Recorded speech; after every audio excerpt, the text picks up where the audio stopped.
97% of scientists, including, by the way, some who originally disputed the data, have now put that to rest. They've acknowledged the planet is warming and human activity is contributing to it. A survey of thousands of scientific papers that took a position on climate change found that 97% endorsed the position that humans are causing global warming. Some 97% of scientists who have written in peer-reviewed journals say the following: climate change is real, it is significantly caused by human activity. 97% of scientists the world over have said that climate change is urgent and man-made and must be addressed. For over a decade, study after study has found that 97% of publishing climate scientists agree that humans are causing global warming.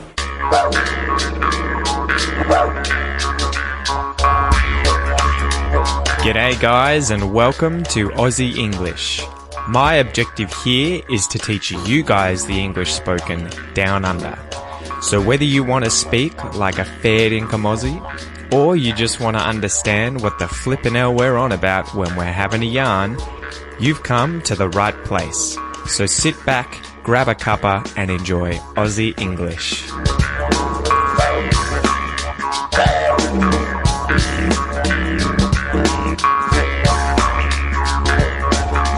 G'day you mob, what's going on? Welcome to this episode of Aussie English. If you are listening for the very first time, then it is great to have you here. And if you are a long-time listener and it's not your first rodeo, welcome back. So today, guys, in the very first scene there at the start of this episode, that was a little snippet from a video from the University of Queensland YouTube channel, and it was a scholar named John Cook who was the first to publish a study showing that 97% of climate scientists agree that global warming is caused by humans. Now, today's expression is have your hands full. And I think at the moment, the world has its hands full with climate change, or at least should have its hands full. So I thought that's why we'll talk about climate change at the end of this episode for a little bit, but also in the Aussie English Fact episode. And that has been a long one. That's been a big one that I've been working on. So we'll get into that. But it seemed like a lot of you guys were really enjoying my previous episode on bushfires and how I had used a lot of clips from different news stories on YouTube. So I've tried to do the same thing to include lots of different accents, lots of different men and women speaking English and talking about these issues that are currently going on in Australia and around the world.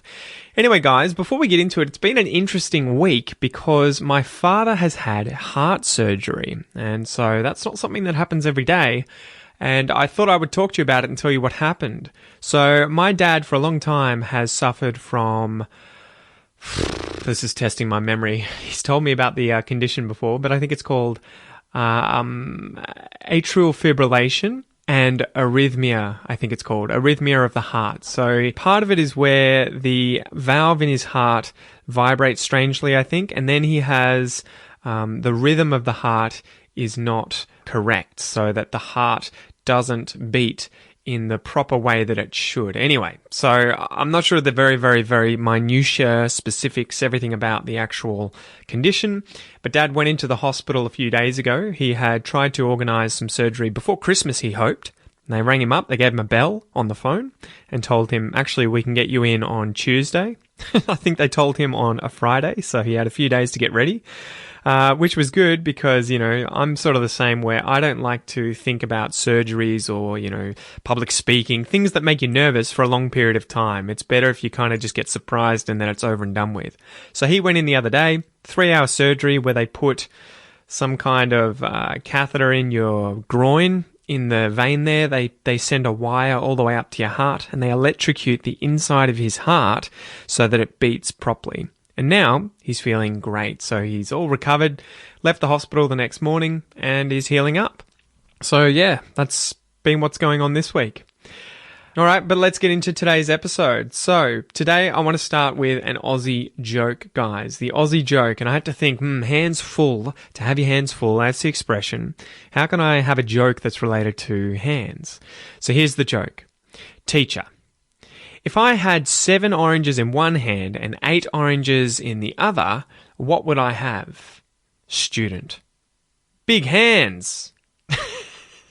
Did you get it? Did you get it? So the teacher's trying to ask, if I had 7 oranges in one hand and 8 in the other, how many oranges would I have? But he said, what would I have in terms of what number of oranges? So the answer should be, 15. And the students interpreted it more as what's allowing me to have those numbers of oranges in my hands. And he said, big hands, right? So there you go, big hands. So today's expression, guys, is to have your hands full, like in the joke, right? He had his hands full of oranges. To have your hands full. This one comes from Zinnia. Good suggestion, Zinnia. She suggested this in the Aussie English Facebook group, guys. Do a search for Aussie English on Facebook and make sure that you join the group. I'm posting a lot in there to try and get conversation going so that you guys can meet other people learning English, but you can also learn about things going on in Australia and comment and practice your English in there. So let's go through and define the different words in the expression to have your hands full. So to have, you guys will know the verb to have. If you have something, you possess that thing, or you own that thing, or maybe you're just holding that thing, right? If I pick up my phone here, I have my phone in my hand. Hands, you'll know what hands are. They're the end part of a human's arm, right? Beyond the wrist, including the palm, the 4 fingers, and your thumb. And then the word full is to contain or hold as much as possible, right? Having no empty space. So the expression then, to have your hands full, if we were to talk about this literally, it would be that you are holding so many things that there's nothing else you could fit in your hands, right? So if you were holding 15 oranges and you couldn't put a 16th orange into your hands, they're full, right? No more space. But figuratively, we can use this to mean that we are very busy, or that we're really involved with something, right? So we're really busy or completely occupied with dealing with something. So you could think about that in terms of if you have to use your hands to try and do that thing, or maybe you're busy using your hands to fix something or carry something, that's why you have your hands full. You're incredibly busy or occupied with something. So let's go through 3 examples. Now, I use these examples and I usually try and flesh them out and use some interesting vocab and other expressions so that you can learn a whole bunch of English whilst also hearing about real-life examples of how I would use the expression, in this case, to have your hands full. Number 1, my wife Kel is at home today with Noah. I'm here as well, but I'm working.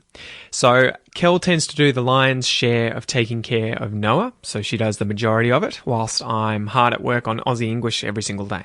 She's up at the crack of dawn, she gets up very early in the morning and she tends to his needs. So he's an early riser, he wakes up at the crack of dawn at about 5:30 a.m.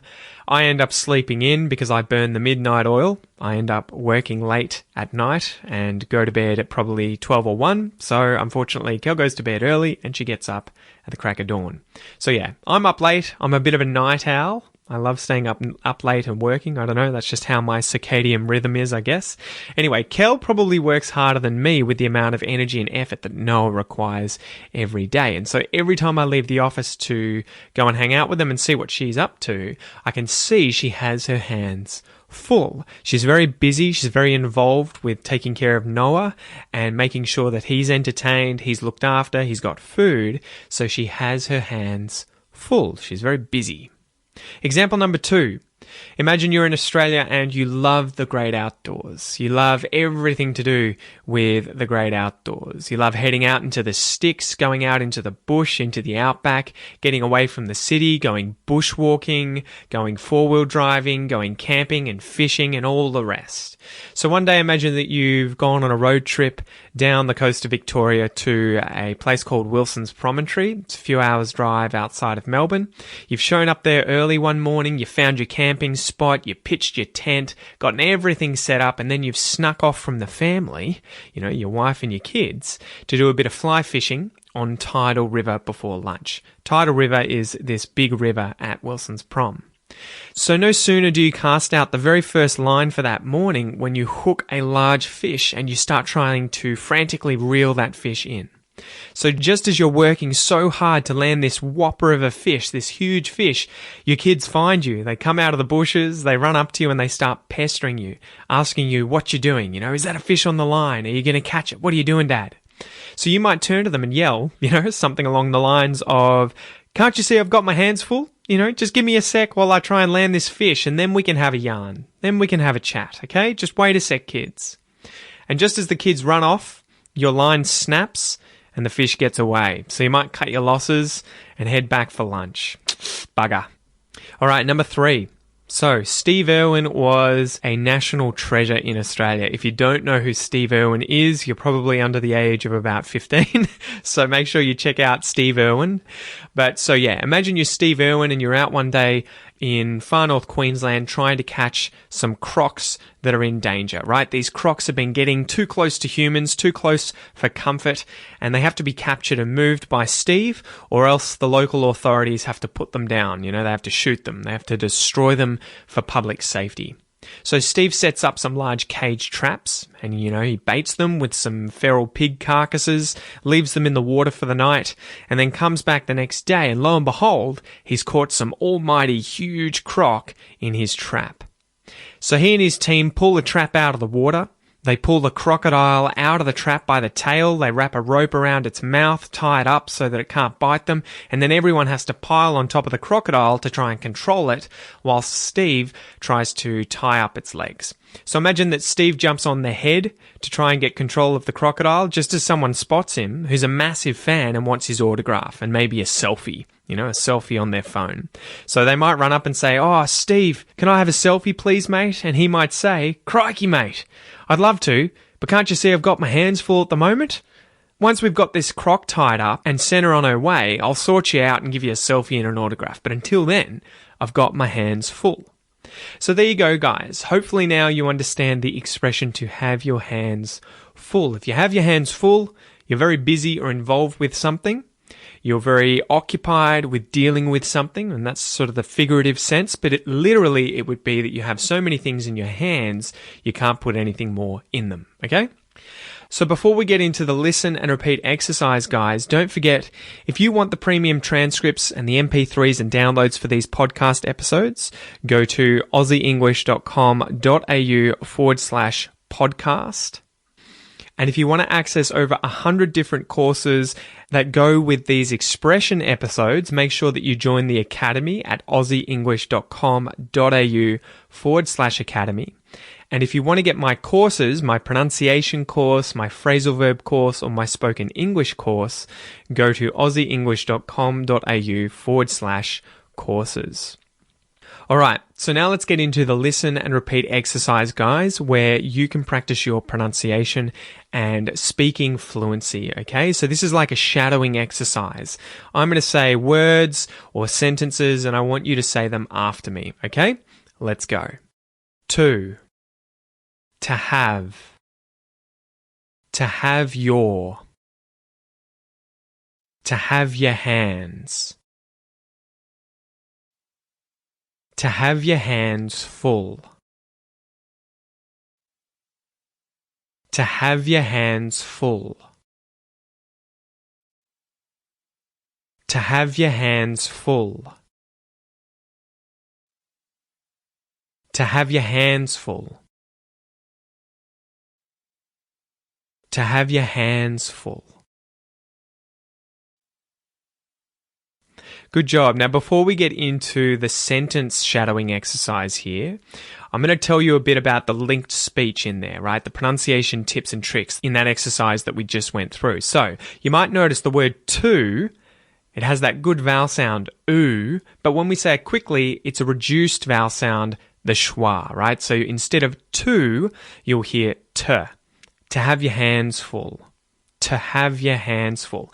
The same thing's happening with the word your. Well, with the vowel sound in the word your. Okay, so instead of to have your hands full, you're going to hear y instead of your, as well as the t instead of to, right? So you'll hear to have your hands full. To have your hands full. And the last thing there I want to mention is notice the word hands hands, that D sound is actually muted. It's not said because there's kind of three consonants. There's an N sound, a D sound, and then an S in the spelling, but it's a Z sound, right? So it's hands, hands. So there's no D. So you don't have to say hands, hands. It's hard for me to even try and do. It's just hands, as if there were no D there. All right. Now let's go through the sentence. Have I got my hands full today? Have you got your hands full today? I'm going to conjugate through all the different pronouns, okay? Let's go. Have I got my hands full today?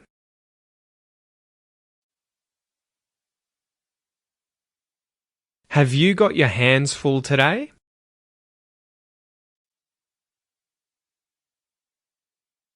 Has he got his hands full today?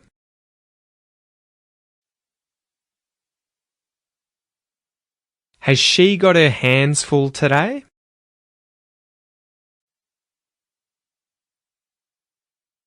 Have we got our hands full today?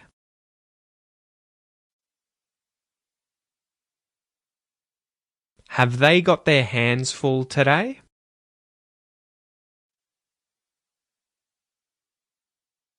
Has it got its hands full today?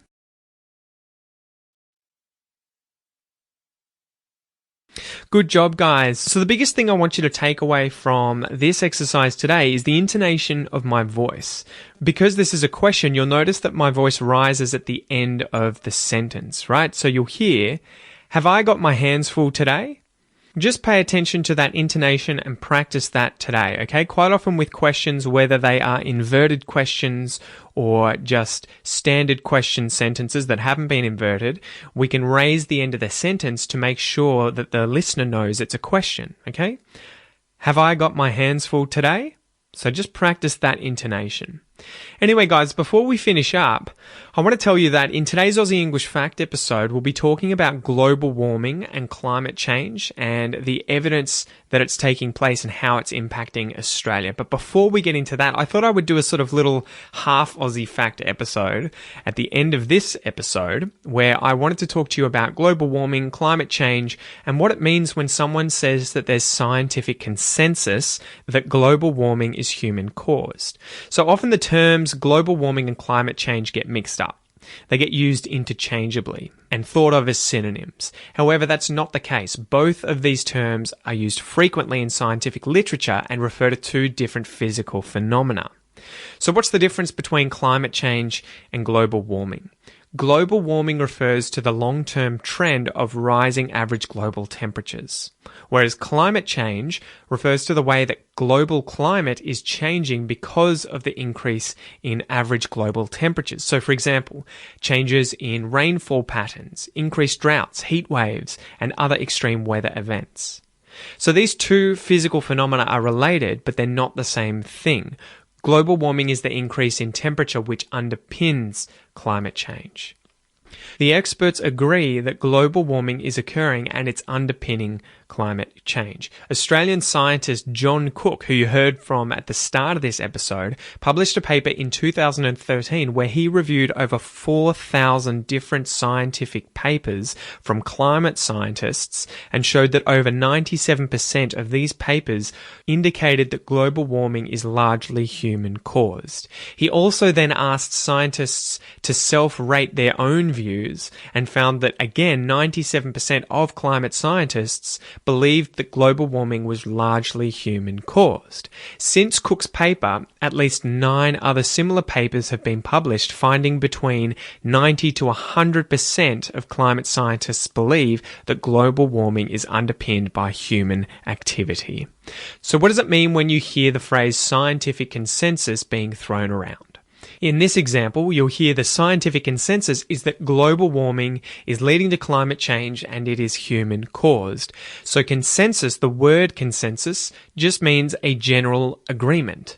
To get a scientific consensus on an issue, first you need to find a group of experts who study that specific issue, say climate change, and then calculate the proportion of those people that agree or disagree with a certain statement. For example, climate change is human caused. When you take the number of people who agree with that statement, say that climate change is caused by humans, imagine that it's 100 people and 97 people agree, 3 people disagree, and then you divide that total number by the total number of people surveyed, so 97 people divided by 100 people, that gives you the percentage consensus. So I don't know about you guys, but I'm going to follow the 97% of experts who say that humans are mostly to blame for global warming, which is causing climate change. And hopefully the people and governments of the world will come together and do something about it before it's the 11th hour and potentially irreversible. Anyway, that's enough for today, guys. That's enough for this episode, and I will see you in the Aussie Fact episode. Peace. G'day, mate. Thanks for listening to the Aussie English podcast. If you'd like to boost your English whilst also supporting the podcast and allowing me to continue to bring you awesome content, please consider joining the Aussie English Academy at www.aussieenglish.com.au. You'll get unlimited access to the premium podcast as well as all of my advanced English courses, and you'll also be able to join 3 weekly speaking calls with a real English teacher. Thanks so much, mate, and I'll see you soon.